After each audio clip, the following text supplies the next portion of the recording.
is Virginia, who has not allowed, and Virginia is viewed to be very progressive in a lot of ways, but they are certainly regresses that we are in this particular area. And so to at least alleviate part of that ill, Governor Beshear has instituted by executive order a system which we operate with the Department of Corrections to assist individuals in essence, applying for restoration of their voting rights. By the way, during the last campaign, the other party in the campaign ran some pretty egregious, I think, political ads, misleading people by saying that fact that the governor had granted that executive order to restore voting rights for those who had completed sentences was tantamount to pardoning a whole bunch of, hardened criminals.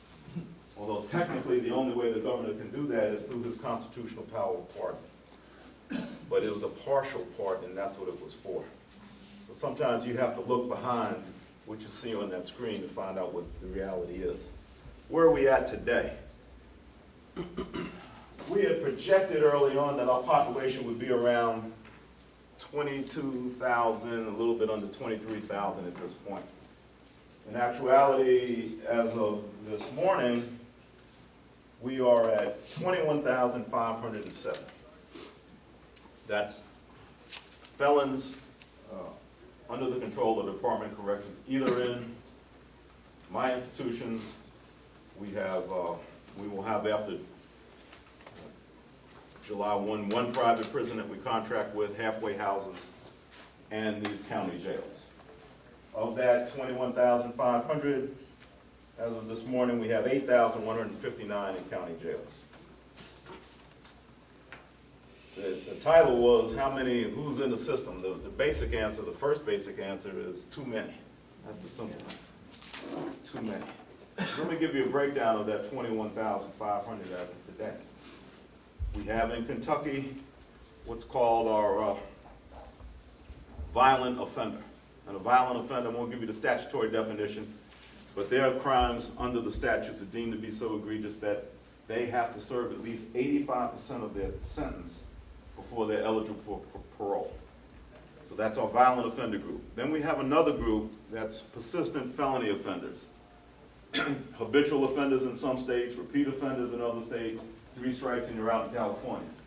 But you can take that group of most violent, 85%, you can take that group, add to it the persistent felony offender of first degree, then add to that the persistent felony offender second degree, and I still got about 15,000 people in the system.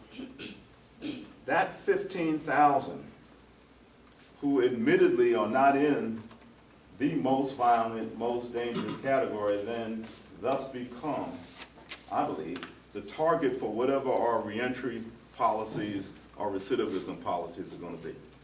Because that's when we can have a real impact on trying to reduce that population.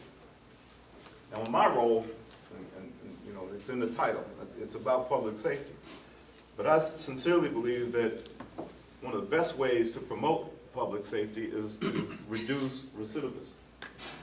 Because no one wins when someone goes to prison, Amen. Serves some time, comes back out, turns right back around, and comes back in. That's a lose, lose, multiple lose.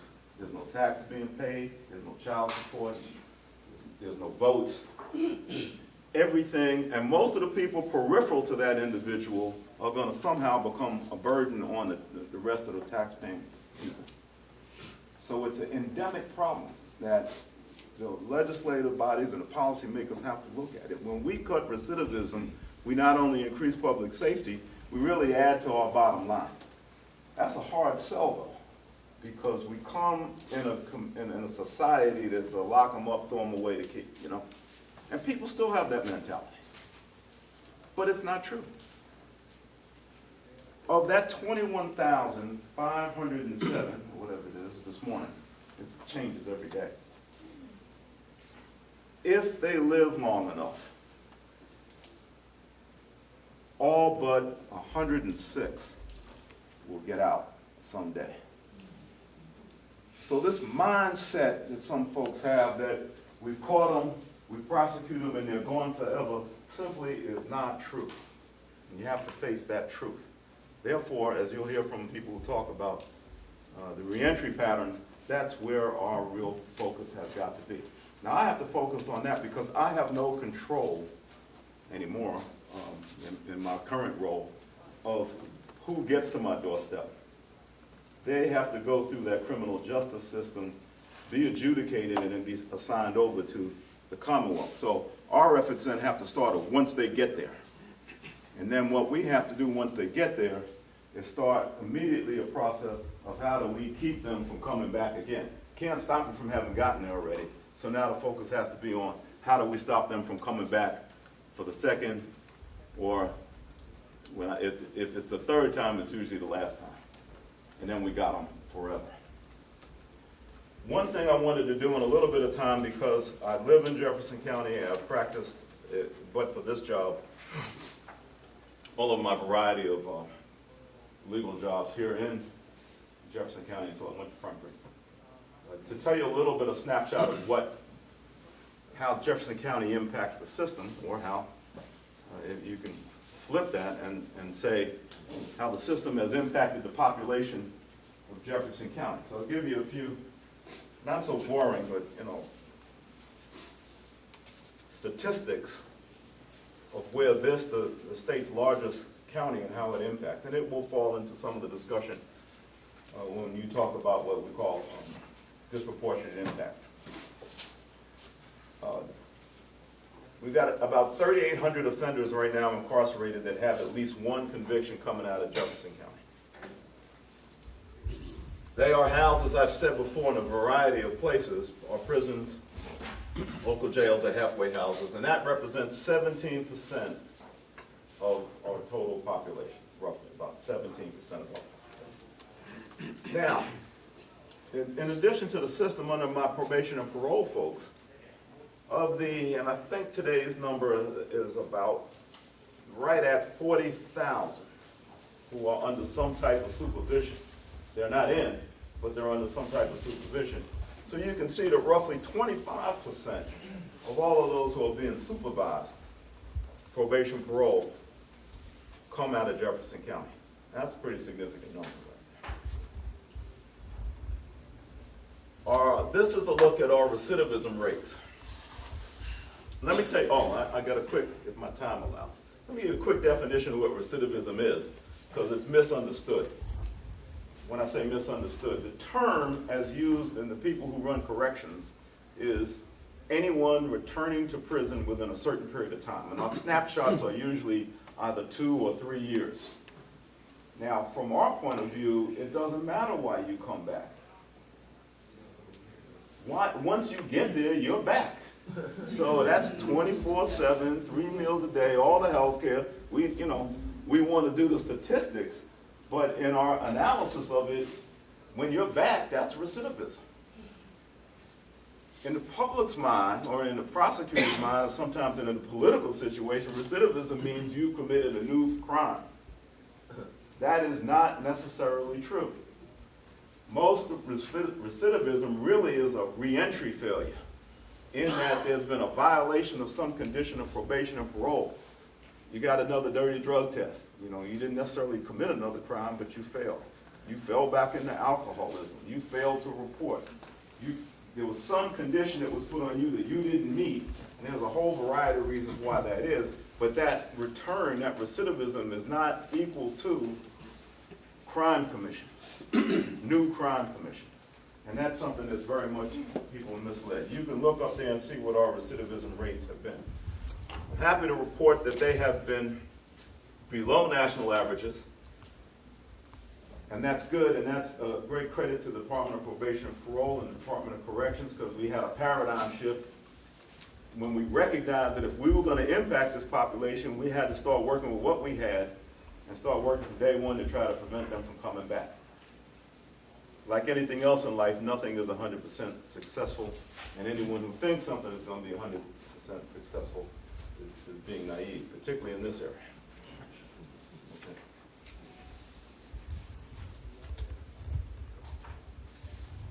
let's talk about briefly, this represents Jefferson County offenders. The blue being Jefferson County and the red being state offenders. Obviously, some UK fans use these colors in reverse order. But that's okay, Bridget. You know, it's all right. Are you a Bell fan? I run into that in Frankfurt all the time.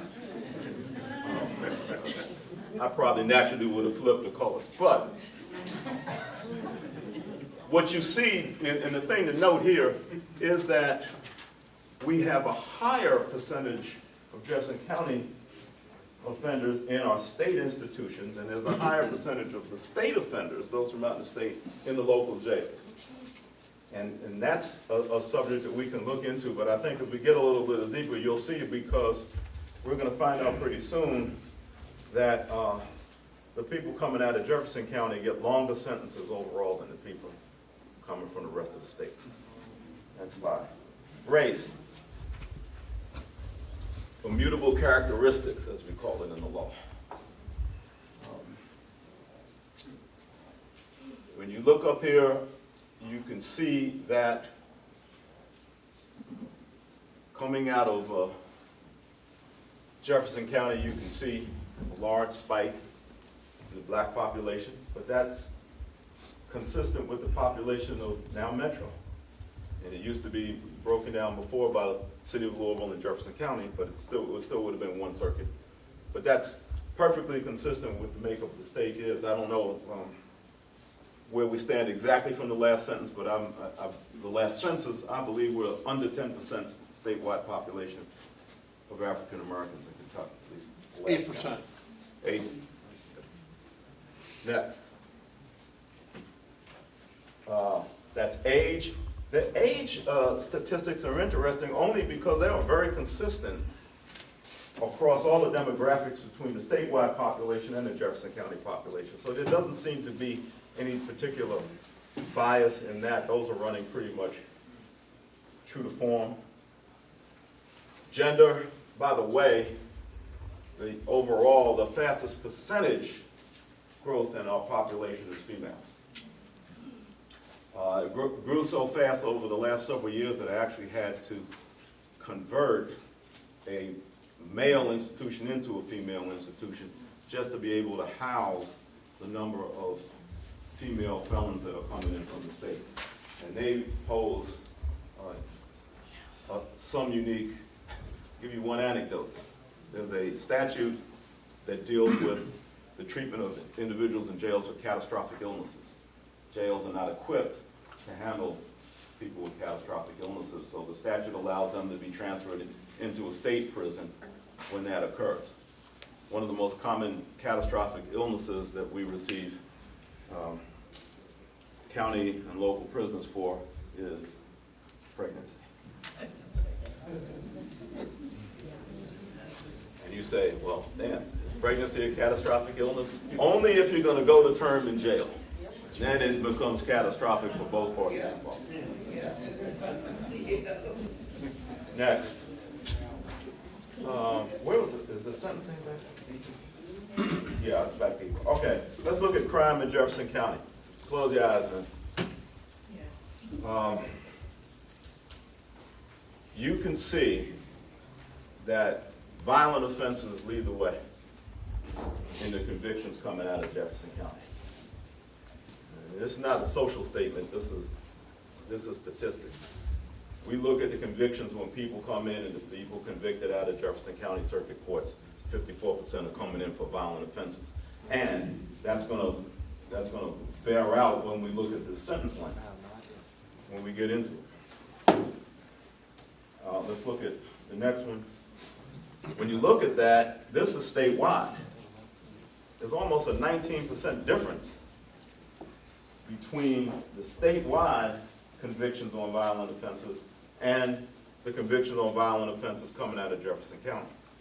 And again, that's going to have a serious impact on sentence length, sentence stay. But of course, then when you look at the demographics, that's also going to have a significant impact on what's viewed as the disproportionate impact. All right, sentence length. We look at comparing these sentences. 4 years longer, average sentence, comparing the state to Jefferson County. Now, you start doing the math. You took those almost 4,000 people and they had to stay 4 years longer. That's 4,000 times low average of 22,000 and something. I went into law because I couldn't do math, but I guarantee you it adds up to a huge number. A huge number. That delta in the difference in sentencing gets very, very expensive. And this has nothing to do with all the sentences correct. I'm just telling you what the impact is.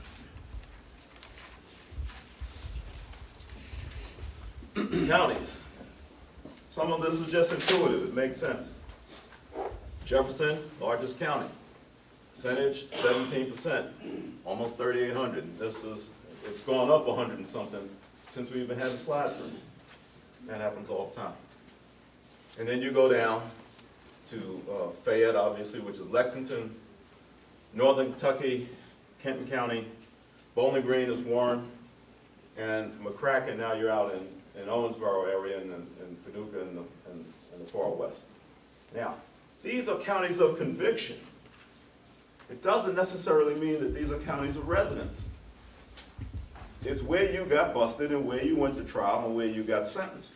So there's another subset that would have to be looked at in that, because there's a certain amount of transit when people are traveling. And in some of these, particularly in drug crimes, you'll have people who are busted in a county that they don't necessarily live there, but they might be operating or traveling through. What we got next? All right. I'm going to not dwell on this because Mr. Bolton is here, but I wanted to tell you that when I say that 36% of our felony population are in county jails, that does not include Jefferson County Detention Center. Jefferson County Detention Center does not house state inmates for sentence stay. They house them in transitional situations where they've been convicted in Jefferson Circuit Court and they're either awaiting to be sent back to our prisons, or they are a parole or a probation violator and they've been taken into custody awaiting their administrative hearing. But the other population in Jefferson County Detention Center, those are the ones that are coming, that are awaiting bail, or they're coming out of Jefferson County District Court. Last slide, and then I'll sit down. Here's probation and parole. As you know, there's about 10,000, 9,000 plus on probation and parole in Jefferson County.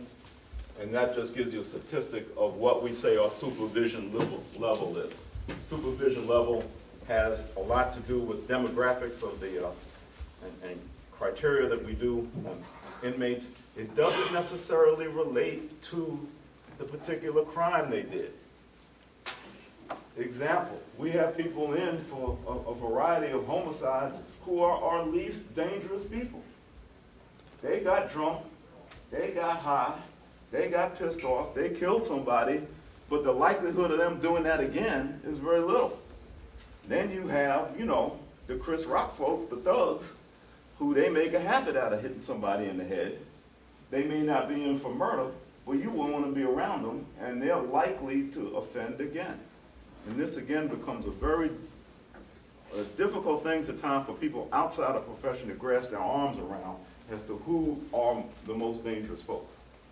The DUI manslaughter person is not necessarily the most dangerous person in the prison.